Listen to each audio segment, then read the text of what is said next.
Hello बच्चों, welcome to PRS the future academy. आज की क्लास में हम लोग बात करेंगे क्लास 12 के फिजिक्स के सिलेबस में चैप्टर नंबर 10 तरंग प्रकाशिकी के बारे में। अभी तक आपके 9 चैप्टर कंप्लीट हो चुके हैं। हर एक चैप्टर के फार्मूले, थियरी और लास्ट में उसके न्यूमेरिकल्स, ये सारा कुछ आपको बता दिया गया है। डेरिवेशन छोड़ के आपके सिलेबस का हर एक चीज आपको बता दिया गया है। तो जो लोग अभी तक के पीछे के 9 चैप्टर को, चैप्टर नंबर 1 से लेकर चैप्टर नंबर 9 तक के वीडियोस को नहीं देखे हैं, वो लोग चैनल के प्लेलिस्ट में जाके सारे लेक्चर को एक एक करके देख सकते हैं। चलिए तो बात करते हैं चैप्टर नंबर 10 के बारे में। देखिए, पिछला लेक्चर जो था, यानी पिछला चैप्टर जो था आपका चैप्टर नंबर 9, उसमें हम लोग ये मान चुके थे कि प्रकाश एक सरल रेखा में चलता है। उसका जो गमन पथ होता है वो एक सरल रेखा होती है, और उसी के आधार पर हमने प्रकाश के परावर्तन, प्रकाश के अपवर्तन और वर्ण विक्षेपण जैसी घटनाओं को हमने डिटेल में पढ़ा है। लेकिन शुरुआत से ही जब विज्ञान का डेवलपमेंट हो रहा था, फिजिक्स का डेवलपमेंट हो रहा था, ऑप्टिक्स को लेकर जब लोग प्रकाश को समझने लगे थे, तो तब से ही प्रकाश के स्वरूप को लेकर, उसके चलने का तरीका और उसका जो गुण होता है कि वो तरंग है कि वो कण है, इन सारी चीजों को लेकर टाइम टू टाइम डेवलपमेंट होता रहा। और आज हम लोग जिस स्थिति में खड़े हैं, जब हम लोग ये मान चुके हैं कि प्रकाश के अंदर तरंग और कण दोनों का गुण होता है, तो इस स्थिति तक हम लोग कहां से कैसे पहुंचे हुए हैं, क्या तो हमने रास्ता कैसे तय किया हुआ है, उसको हमको इस चैप्टर में सबसे पहले जानना है। तो सबसे पहले तो हम यही जानेंगे कि कैसे प्रकाश के चलने के तरीके और उसके स्वरूप को लेकर किस तरीके से डेवलपमेंट की हिस्ट्री रही है। उसके बाद फिर हम लोग बात करेंगे, जैसा कि चैप्टर का नाम है तरंग प्रकाशिकी, तो प्रकाश को एक तरंग मानते हुए किस तरीके से व्याख्या किया गया था प्रकाश के परावर्तन और अपवर्तन की, उन चीजों को हम डिस्कस करेंगे। तो चलिए सबसे पहले शुरू करते हैं प्रकाश का इतिहास।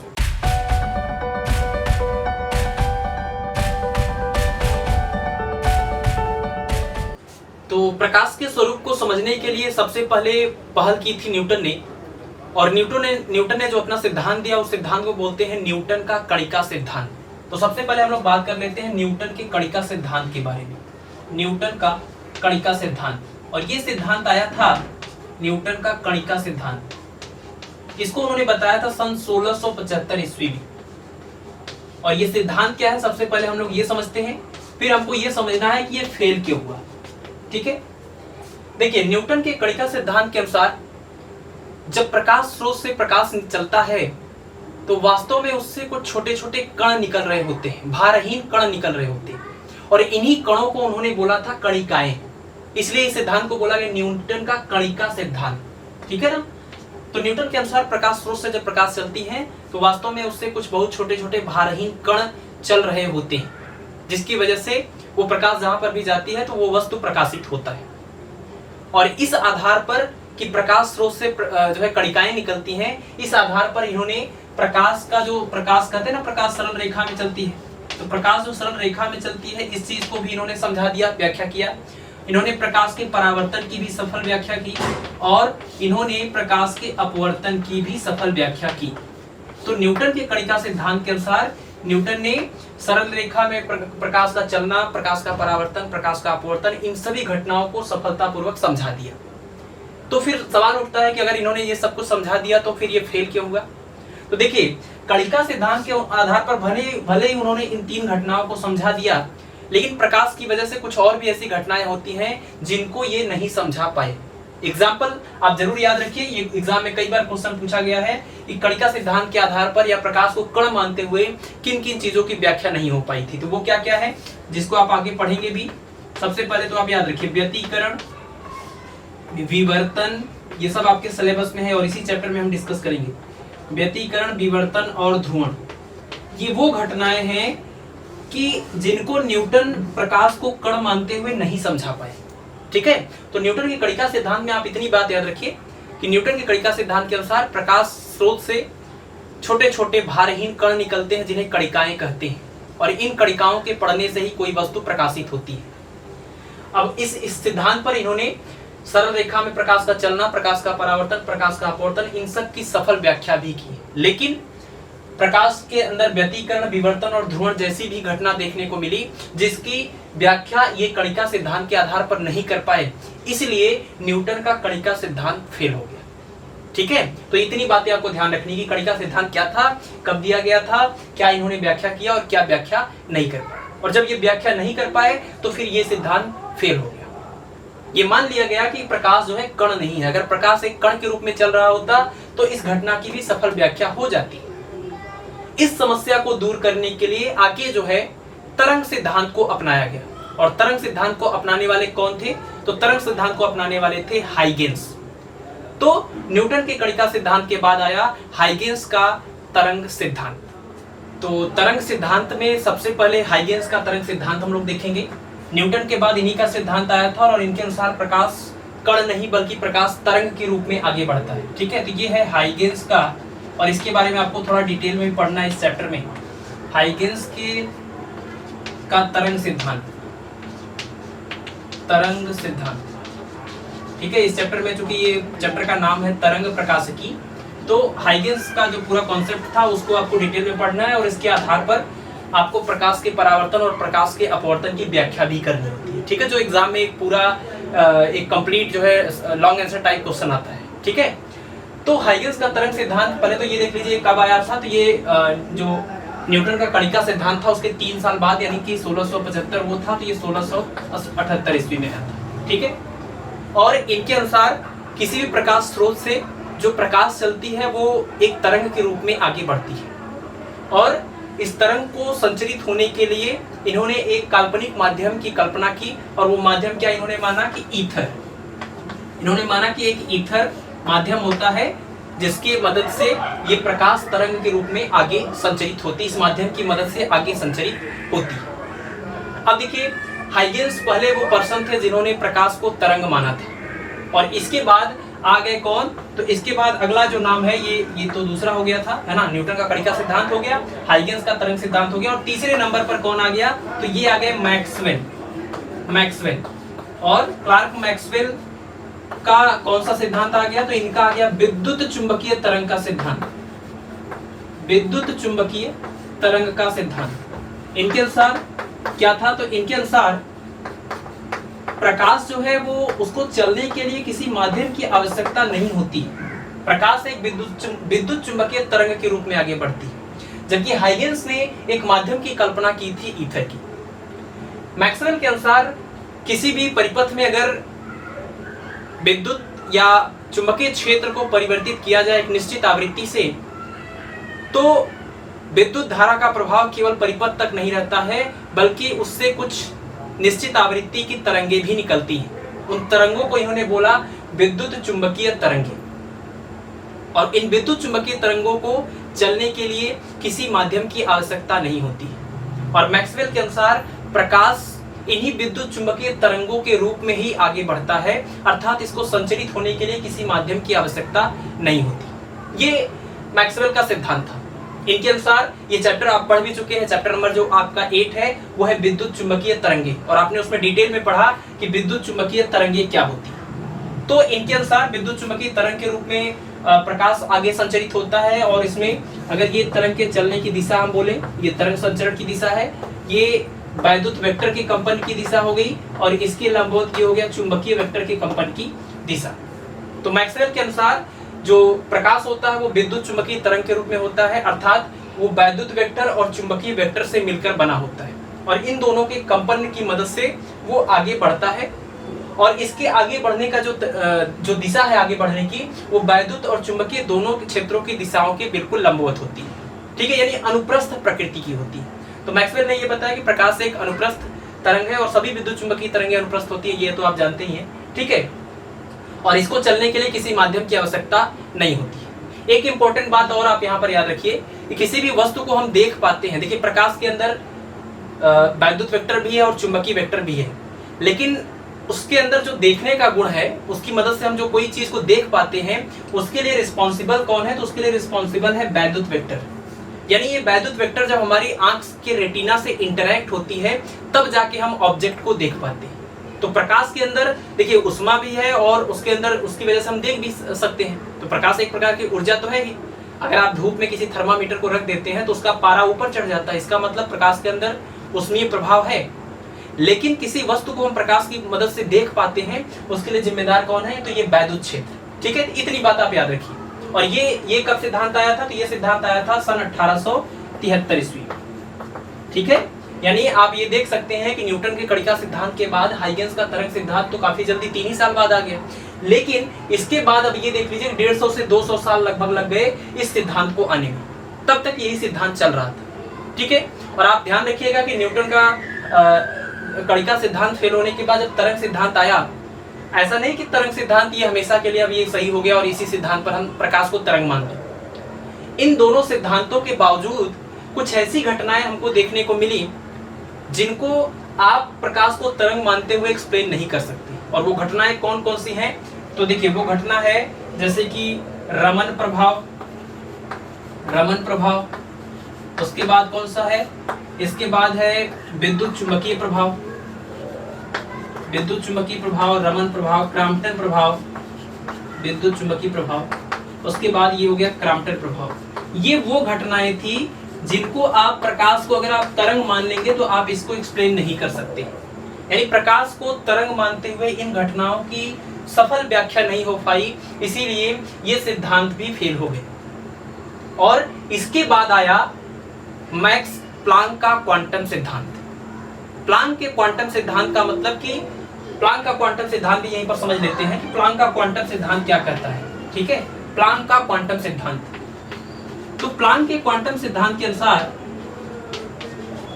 ऊष्मीय विकिरण जो होती है या जो विकिरण होती है उसका उत्सर्जन या उसका अवशोषण, किसी भी स्रोत से उत्सर्जन हो या कोई भी ऑब्जेक्ट उसको अवशोषित करे, तो किसी भी स्रोत से विकिरण का उत्सर्जन या अवशोषण ऊर्जा के छोटे छोटे बंडलों या पैकेटों के रूप में होता है। इन छोटे छोटे बंडलों या पैकेटों को प्लांक ने बताया, इसको क्या बोला? क्वांटा। तो मैक्स प्लांक के अनुसार प्रकाश जब चलती है वो ना तो तरंग के रूप में चल रही थी ना ही कण के रूप में चल रही थी। इन्होंने एक अलग सिद्धांत दिया, क्वांटा का सिद्धांत। तो मैक्स प्लांक का क्वांटम सिद्धांत यही कहता है किसी भी स्रोत से जो ऊष्मा का या ऊर्जा का या प्रकाश का विकिरण होता है वो ऊर्जा के छोटे छोटे बंडलों या पैकेटों के रूप में होता है, जिसे क्वांटा कहते हैं। और ये क्वांटा का जो कॉन्सेप्ट है वो बिल्कुल कण के जैसा है, इसीलिए इसको आप फोटॉन सिद्धांत या कण सिद्धांत या क्वांटा सिद्धांत भी कहते हैं। ठीक है, तो जिसको इन्होंने क्वांटा या फोटॉन बोला था, उस सिद्धांत के अनुसार इन्होंने ये बताया किसी भी क्वांटा की जो एनर्जी होती है वो होती E = h × new, E = h × new. और इसके बाद ये प्लांक का जो क्वांटम सिद्धांत था, इस सिद्धांत के आधार पर ये सिद्धांत कब आया था? तो इसको भी आप देख लीजिए, ये आया था सन 1900 ईस्वी में। ठीक है, यानी ये 1873 और इसके बाद ये 1900 में, तो लगभग ये 27 साल के का जो है इंटरवल था, जिसके बाद जो है प्लांक का क्वांटम सिद्धांत आया। और इसके बाद लास्ट में जो क्या हुआ कि प्लांक के क्वांटम सिद्धांत के आधार पर ही सन 1905 ईस्वी में, यहाँ पर मैं लिख देता हूँ, सन 1905 ईस्वी में आइंस्टीन ने प्रकाश वैद्युत प्रभाव की सफल व्याख्या कर दी। ये प्रकाश वैद्युत प्रभाव यहाँ पर होगा, है ना, प्रकाश वैद्युत प्रभाव। सन 1905 ईस्वी में प्लांक के क्वांटम सिद्धांत के आधार पर आइंस्टीन ने प्रकाश वैद्युत प्रभाव जो घटना थी उसकी सफल व्याख्या कर दी। और उसके बाद धीरे धीरे सारी घटनाओं को प्लांक के क्वांटम सिद्धांत के आधार पर इसकी व्याख्या हो गई। तो इस प्रकार ये मान लिया गया कि प्रकाश जो है वो क्वांटा के रूप में चलता है। लेकिन फिर भी वही बात है कि कुछ ऐसी घटनाएं हैं कि अगर आप प्रकाश को तरंग मानेंगे, अगर प्रकाश को आप तरंग मानते हैं तो कुछ घटनाओं की व्याख्या नहीं हो सकती है। जैसे मैंने आपको बता दिया कि रमन प्रभाव, प्रकाश वैद्युत प्रभाव और क्रॉम्पटन प्रभाव। लेकिन अगर प्रकाश को आप कण मान लेते हैं तब भी कुछ घटनाओं की व्याख्या नहीं हो पाएगी। जैसे पीछे मैंने आपको बताया व्यतिकरण, विवर्तन और ध्रुवण। तो व्यतिकरण, विवर्तन और ध्रुवण जैसी घटनाओं को समझने के लिए आपको प्रकाश को तरंग मानना पड़ेगा। लेकिन प्रकाश वैद्युत प्रभाव, रमन प्रभाव, जीमन प्रभाव, क्रॉम्पटन प्रभाव, इन सारी घटनाओं को समझने के लिए आपको प्रकाश को क्वांटा या फोटॉन मानना पड़ेगा, अर्थात कण मानना पड़ेगा।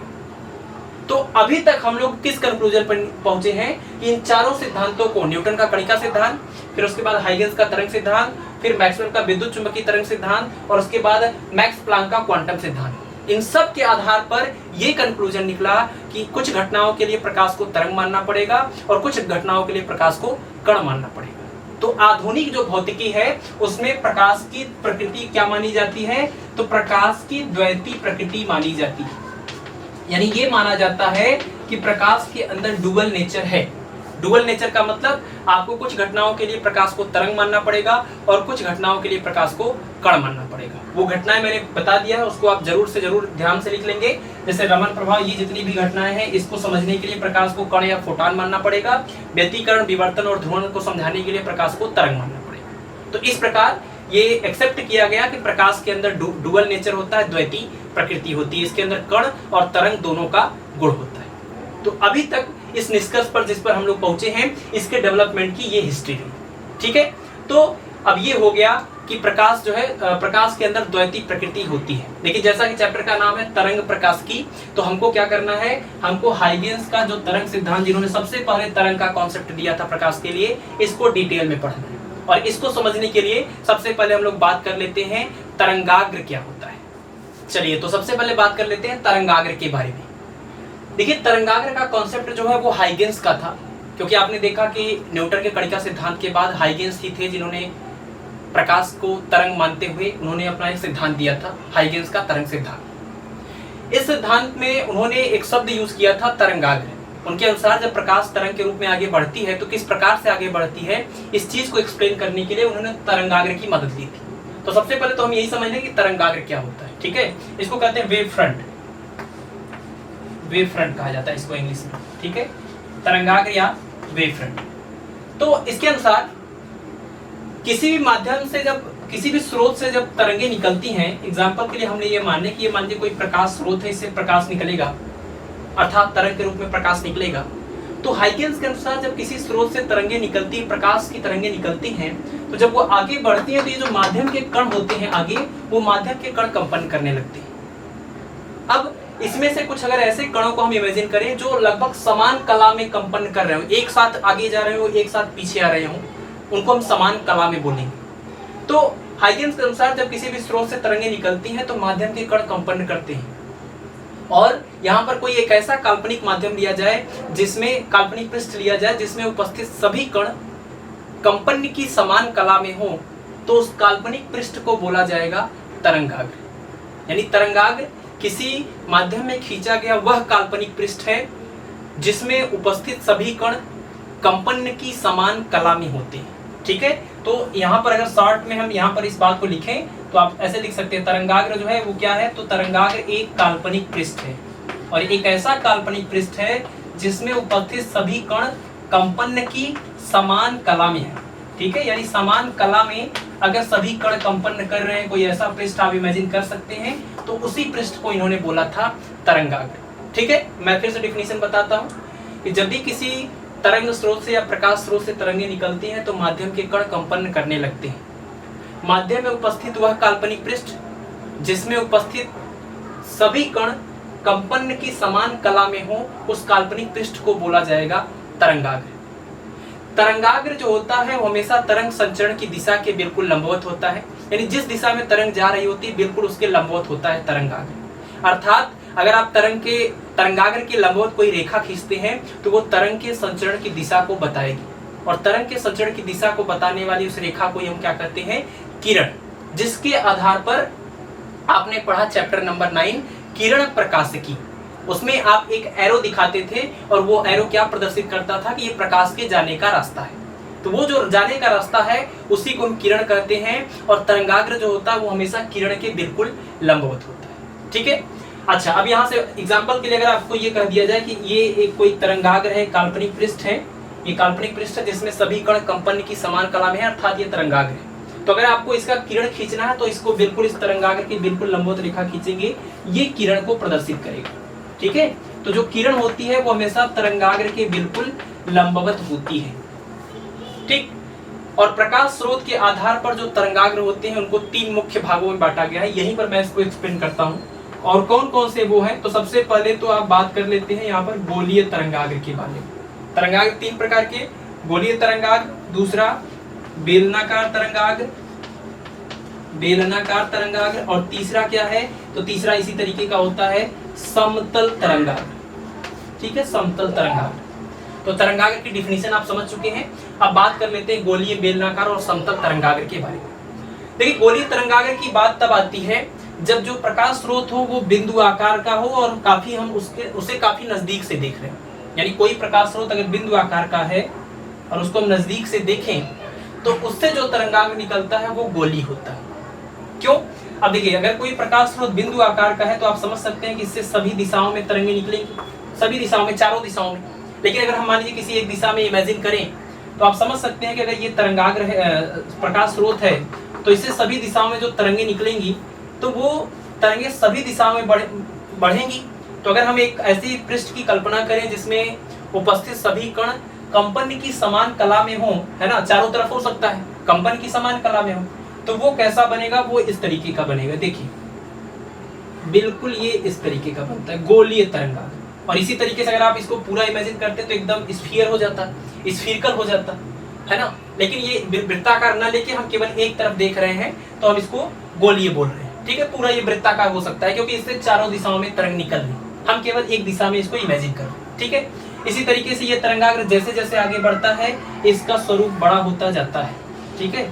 ये तरंगाग्र आगे बढ़ता जाता है और इसका स्वरूप बड़ा होता जाता है। इस तरंगाग्र को बोलते हैं गोलीय तरंगाग्र, ठीक है। अब अगर मान लीजिए इस तरंगाग्र का आपको किरण पता करना है, मान लीजिए प्रकाश स्रोत है, इससे इस तरीके से इस तरंगाग्र के रूप में प्रकाश जो है आगे बढ़ रही और आपको किरण पता करना है तो आप जानते हैं किरण जो होता है वो हमेशा तरंगाग्र के बिल्कुल लंबवत होता है। तो इसके लंबवत खींचने के लिए कोई भी, अगर आप इसको केंद्र मान के इस सतह की, इस गोलीय सतह पर कोई भी त्रिज्या खींचेंगे तो वो बिल्कुल इसके लंबवत ही होगा।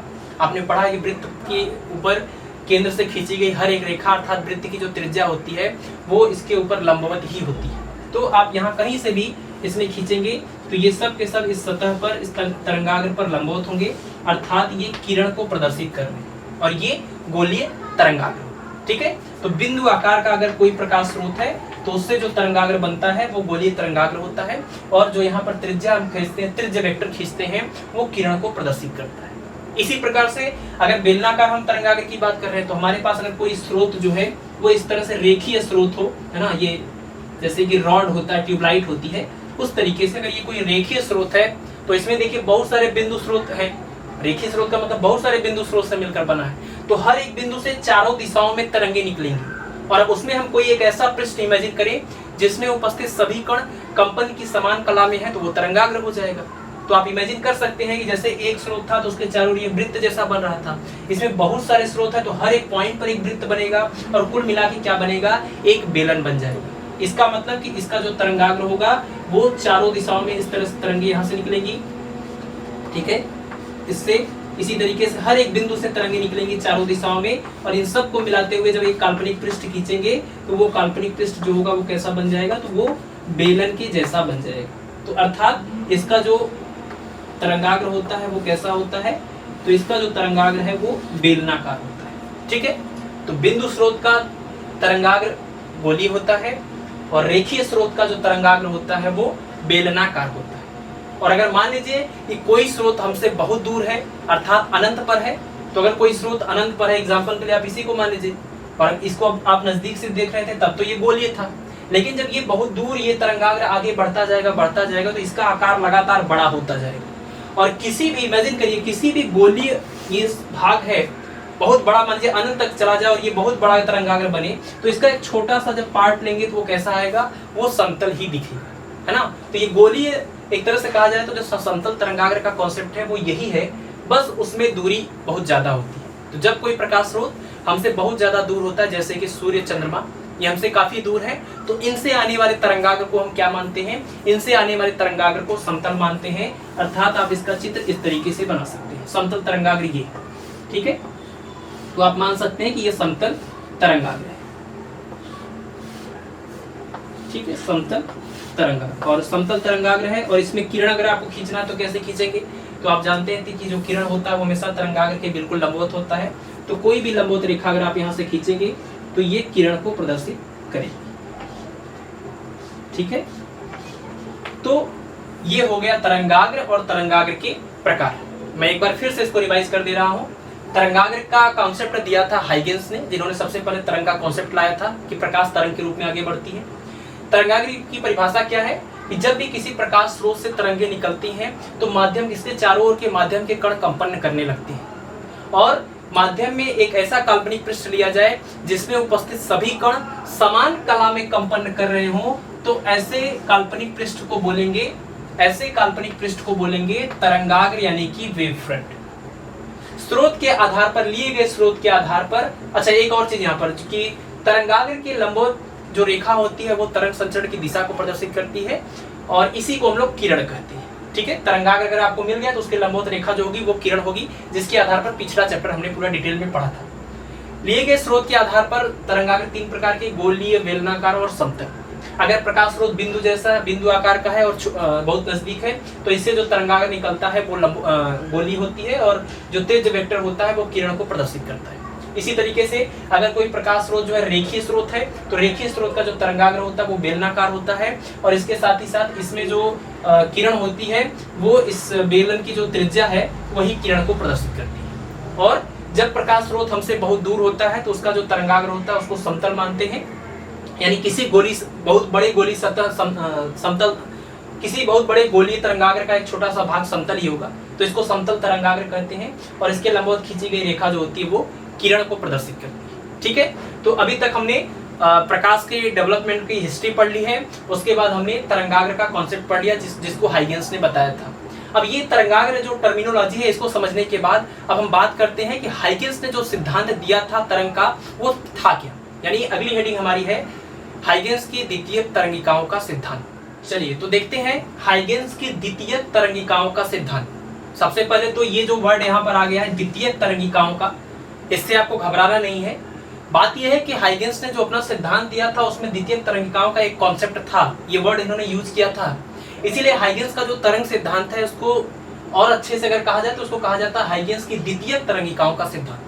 तो मैं आपको ये 3 जो मेन वर्ड है, तीनों इनके सिद्धांत जो इन्होंने बताए थे उसके आधार पर मैं इसको एक्सप्लेन करता हूँ। हाइगेंस की द्वितीय तरंगिकाओं का जो सिद्धांत है उसमें जो सबसे पहला सिद्धांत इन्होंने दिया था वो तरंगाग्र के बारे में था।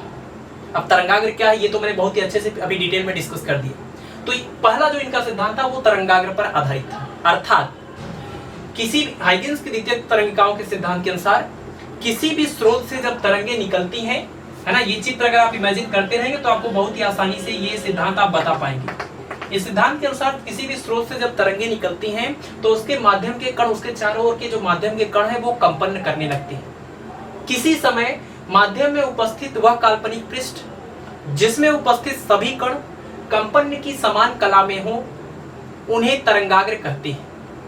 लिए गए स्रोत के आधार पर तरंगाग्र 3 प्रकार के होते हैं, बेलनाकार, गोली और समतल।